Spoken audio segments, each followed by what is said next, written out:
Live with Entergy. I just want to take a look at their map here. This is available to everyone at home.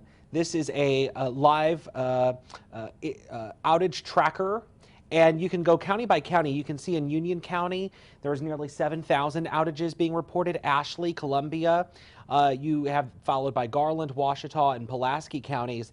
You can even zoom in and you can go interactive so you can see down to street level view where all of these power outages are being reported. So for those joining us on all of our social media platforms, feel free to leave your question below. I am watching all of the questions come in, and I would like to welcome Brandy Hinkle in from Entergy. Brandy, thank you so much for joining us. Thanks for having me. So tell us a little bit about what's happening from a power outage perspective. I know that as night falls and we're getting into those dark hours, it can be a little uneasy for some people. So give us kind of an update to make us all a little more comfortable. Well, as you know, the storm first entered our territory in the morning time, and we had power outages that began along the southern portion of the state almost immediately. Started out with a couple thousand, and that started to grow exponentially as the storm continued to move into the state. We reached a peak of about 48,000 customer outages, and then we have restored several since then. You can see again from the outage map where we are. The last I looked, it was at a little less than 47, but it looks like now it may be 42. I was trying to check on my cell phone as you were telling your viewers about it. We are working as diligently, quickly, and safely as we can. Of course, now that it's dark, it does impede our progress because we have to assess damages, see where we have the greatest damage, and see where we can restore power to the most number of customers at one time. So with the weather, that will also impede it in the darkness. We will be out again in the morning with people on foot. We use drones to help us see things that we couldn't otherwise. And again, we will start to focus, prioritize on getting the most people back with power as quickly as we can safely do so. What do you see being the biggest challenge putting the lights back on here in the next 24 hours? Well, you know, Arkansas is a beautiful state. We have a lot of lush greenery, and so what we call vegetation causes a lot of problems, and that is, you know, tree limbs and things that have been blown down and across that, you know, fall onto power lines and knock into our poles and take out our lines. So we will be doing a lot of removing debris from trees and brush and things of that nature. We have, especially in southern Arkansas, the timberlands, a lot of wood. You've, I think, shown some photos of trees that have fallen in yards. And so that will probably be our biggest hurdle, to remove down trees and replace any broken poles. This storm has had a lot of strong wind and heavy rain, and so the ground is saturated. So even if those trees don't break off, they can fall from the root. So we are keeping a close eye. We've actually brought in more trained specialists from outside of Arkansas to help us with clearing the debris from the vegetation, and that will start to happen quickly and will make a big difference in the time it takes to restore power. You know, it's interesting as we're looking here in the studio, and we're also for folks watching at home. You're looking at a radar view of Tropical Storm Laura and this storm system that's starting to move in. The meteorologists are analyzing some of that brand new data coming in right now. Brandy, you know, it's interesting because I was just looking moments ago at the National Weather Service chat room, and I'm looking right now, and it looks like up in Jackson County, and I'm going to read this here. It looks like that there's some roof damage being reported to a couple of homes. In White County, multiple trees blown down. That coming in just a few moments ago from a local storm report. These are all things that probably aren't the best things to hear when you're talking about widespread power outages. Right. Again, we talked about the winds that came with this storm. They are incredibly strong, sustained winds, and then even greater gusts of, you know, up to 65 miles an hour, which can do a lot of damage in a short amount of time and in a large area. So we do encourage folks to be very careful when you do go out of the house in the morning. If you see downed limbs or portions of your roof, tiles, fences, anything that might be across the power lines, stay away. Please report it, and you can do that through our app and through our website. Unfortunately, our phone lines are probably going to be pretty busy, so we again encourage folks to use those automated systems that we have set up to report anything like that so that we can start to assess that damage and restore power as quickly as possible. Just keep your distance from our crews. Right now, they are using extra safety precautions because of COVID-19. So they're having to keep their distance from each other as well as our customers. So it's going to take a little bit longer because of the necessary safety precautions, but know that it is very important to us to get your power on as quickly and safely as possible. Brandy, I want to quickly, if you don't mind, just kind of recap for folks. You're watching live continuous coverage.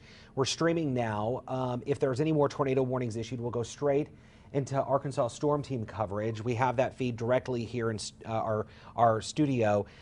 If you have questions for Brandy from Entergy about power outages, things like that, leave them in the comment section right here on Facebook.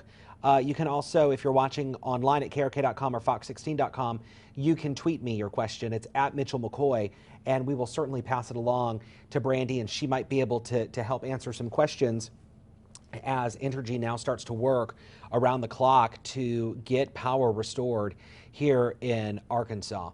Brandy, can you talk a little bit about the team effort that goes into something like this when you have such a large storm that hits multiple states? You guys really draw in a bunch of people from surrounding states to help. We do. We have a pretty large service area, and so generally if a storm is going to affect one state, we will send employees from a sister operating company to another. But as you mentioned, this affected a large part of the Entergy service area.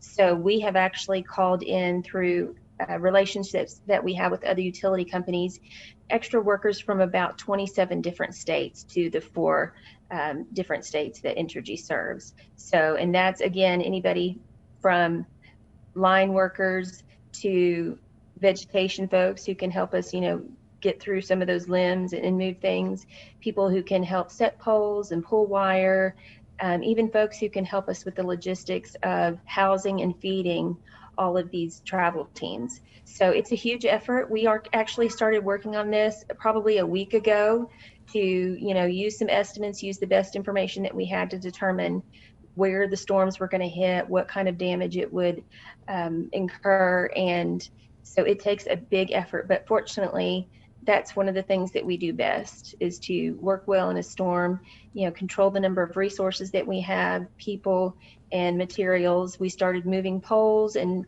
wire to strategic locations throughout the state so that they could be easily moved to where they needed to be when the time came for us to start making those repairs. And again, we have started that in several areas, but the storm is still here, still causing damage. So we will continue assessing and making repairs once it's safe to do so.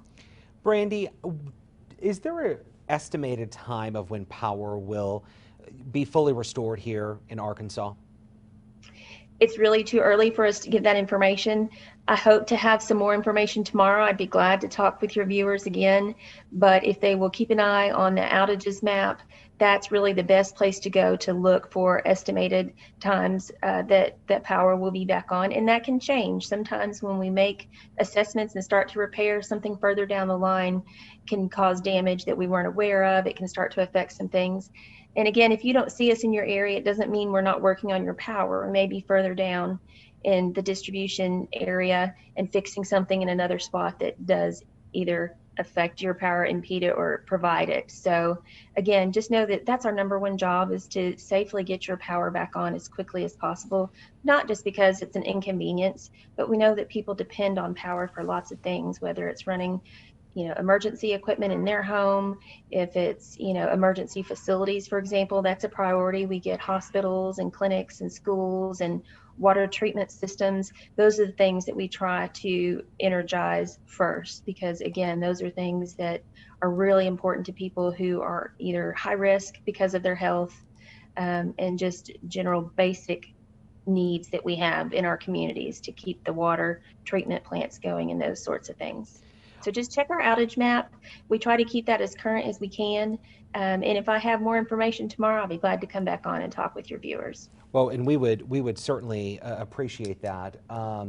Let's, if you don't mind, the left-hand side of your screen that people are watching, our meteorologists are going through some of that data. You see them kind of playing with the computer. They're analyzing some of the storms. So we'll let folks see that. Brandy, just out of curiosity, and we always talk about this when there's power outages, but talk about the complexity of that power grid. Some people may be at home and they're looking and their neighbors have power. They're on across the street and they're trying to figure out, why don't I have power? I'm right across the street. The power grid is very complex. It certainly is. We're very lucky in Arkansas that we produce a lot of our own energy. We don't buy very much from outside of our area unless it's necessary. Unfortunately, right now, even if we were to buy it, it wouldn't necessarily be moved to Arkansas because of the transmission lines, and it is very complex. And, we are continually updating and repairing our wires, but transformers, but we've been providing energy in Arkansas for well over 100 years. So it's a very large service area and it can be very complex. And again, just because you don't see crews working on your street, it doesn't mean that they're not trying to fix your power. It could be something further down the line that they have to address before your home can be energized again. Brandy, real quick, and I don't want to take up any more of your time because I know that you're going to have to get going, but real quick, the big thing that everyone always says around this time, if you see a power line, stay away, stay alive. Walk through some of those safety tips because it is nighttime now. It's just after 8 o'clock at night. It's so vitally important that people don't go outside and start exploring some of this damage that may be in their neighborhoods, because the fact of the matter is there could be power lines down in their neighborhood. Absolutely. I hope that everybody made sure they had fresh batteries in their flashlights, because your power, even though it's on now, it could certainly go out, but we do encourage you to stay inside, stay safe. If you see down power lines, certainly don't approach them, but be very careful. As you mentioned, sometimes you can't see that the lines are down, or if there is brush over it, don't touch those things. Wait until it's light and you can safely assess some of the damage to your own home, to your residence if you need to. But again, don't try to make any adjustments to lines or to remove trees. Let a professional do it. Please let us know. Our crews are trained to safely do that, and we don't want any more injuries than we have to have. Accidents are preventable if we all just follow the proper safety precautions. So, and we actually have a lot of storm tips on our website, whether it's from how to deal with brush that's fallen, or limbs and things off your roof, and also how to keep things cold as long as possible in your refrigerator if the power goes out.